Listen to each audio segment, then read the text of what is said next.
My name is John Stumbles. I'm a Professor of Finance Law at Sydney Law School. My areas of expertise are banking and finance, equity and trusts and insolvency law.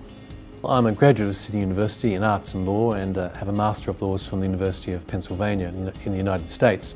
Following my graduation, I went into legal practice, and for most of my legal career I was a partner at Mallison Stephen Jakes, now King & Wood Mallisons. In that capacity, I specialised in banking and finance, equity and trusts and insolvency law, which is the counterpart to a banking practice if loans go wrong.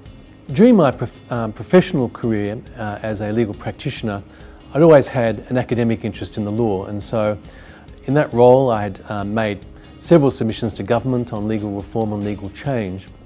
I'd also taught in postgraduate courses at various universities in Sydney as part of their postgraduate offerings, so I'd always had an academic interest.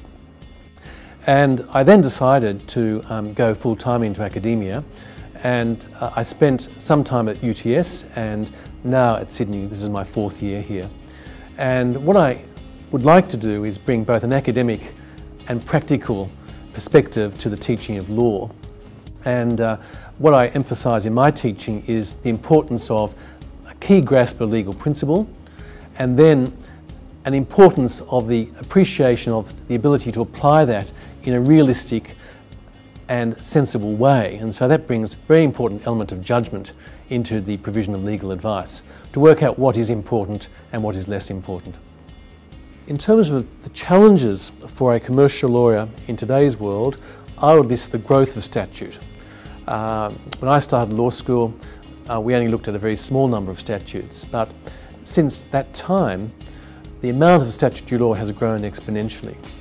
And the challenge for any course which addresses a particular area of legal discourse is to examine the general law and then look at the statutory overlay or supplement. In many instances, the statute completely supplants the general law. In others, it sits there in parallel and coexists with it. And that leads me to the second challenge, the extent to which, if at all, the general law remains, or the impact of the statute on the operation of the general law. The second challenge, as I see it, is the appreciation of the context in which commercial law operates. It doesn't operate in a silo. A businessman comes in and seeks your legal advice. It's not just in the matter of banking and finance law. It may range across consumer credit, consumer law, takeover law, corporate law. And so the other challenge for the student, and indeed the practitioner, is to examine the context of the area which they're studying and its relationship to a broader area of legal discourse. And so it's important not to just learn a particular subject in a silo. And the third challenge, as I see it, is keeping up to date. The amount of paperwork and statutory and regulatory amendment, not to say case law, and the reported case law, is enormous. And it really is difficult to keep up to date, to work out what's important and that which is less important.